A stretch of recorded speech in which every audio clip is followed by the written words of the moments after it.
Hello, it's me, Dexter. I'm going to read you A Christmas Carol. It's my favorite story. You ready? Go sit down by the fireplace. One Christmas Eve in old London town, Ebenezer Scrooge looked out with a frown. "Merry Christmas, Uncle," called his cheery nephew. "Come join in our festive dinner, won't you?" "Bah humbug," growled Scrooge. "To Christmas Day. Who's merry about it? Now just go away." Poor Cratchit, his clerk, who worked hard each day, asked Scrooge, "Is tomorrow a holiday?" "I suppose you'll want me to pay you as well," grumbled Scrooge, and he was a grumbly guy who was as stingy as you can tell. Scrooge hated Christmas because he was greedy. He felt no pity for the poor and the needy. Later that evening, when Scrooge was all alone, he heard rattling chains and a ghostly moan. Then Scrooge saw poor Marley, who in happier days was Scrooge's partner with the same selfish ways. Yeah, he was a bad dude too. Scrooge wailed the ghost, "Come to warn thee, mend your greedy ways, you'll end up like me." Deep in the night before Christmas Day, 3 spirits will come to show you the way. With that, Marley's ghost then started to fade, leaving Ebenezer Scrooge alone and afraid. Yeah, he was kind of creeped out by that, I'll tell you what.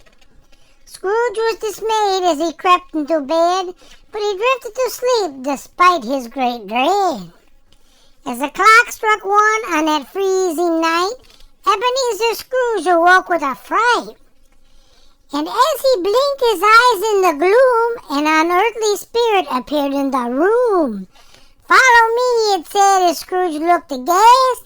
"I am the ghost of Christmas past." The ghost took Scrooge back to Christmases of old, when Scrooge was a warm-hearted, not sad and cold. Yeah, this time he wasn't too bad of a dude. They saw Fan, his sister, and Fezziwig, his boss. "I was happy," gasped Scrooge, "not lonely and cross." And as Scrooge was shown each old Christmas Day, he cried, "I can't bear it, take me away."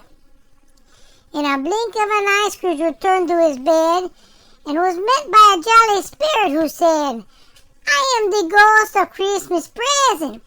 Follow me to see something pleasant." In a flash, they were in Bob Cratchit's place, which looked very festive despite the cramped space. Scrooge watched with the Cratchits sit down to eat in their small Christmas dinner, as it was a great treat. "God bless us, everyone," Tiny Tim cried, as his family blessed him and smiling with pride. Tiny Tim said the spirit would always be lame, but he's still cheerful despite his great pain. As the spirit departed, another took shape, a horrible creature in a hood and a cape. This dude was scary, let me tell you what. It spoke not a word and seemed to be dumb. It was the ghost of Christmas yet to come. At the graveyard it showed Scrooge what lay ahead, misery and sorrow, for Tiny Tim was dead. Then Scrooge saw his own grave, unloved and unkept, alone in a cemetery where nobody wept. As they wandered the streets, he heard people say, "The old miser's gone! Who cares anyways?" As the ghost disappeared, Scrooge did something strange. He fell down and wept. "Now I know I must change." The very next morning, Scrooge woke in his bed. He raced to the window, then joyfully said, "I haven't missed Christmas. What a wonderful fun. Merry Christmas," he called out to everyone. Then he stopped a small boy and asked humbly, "Please take this turkey to the Cratchit family."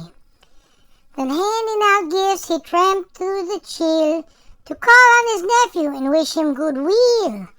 And as he began a most wonderful, full laughter of day and joy, and he had a good time. I'm telling you, he had a really good time. Feasting, and he played. Scrooge had been taught, as we hoped he would, not to be stingy, but to be giving and good. I don't know about you guys, but I like that story. If you want me to, tell another one, I'll see if I can't find one. Well, you have a good evening. and a very happy holiday. Goodbye.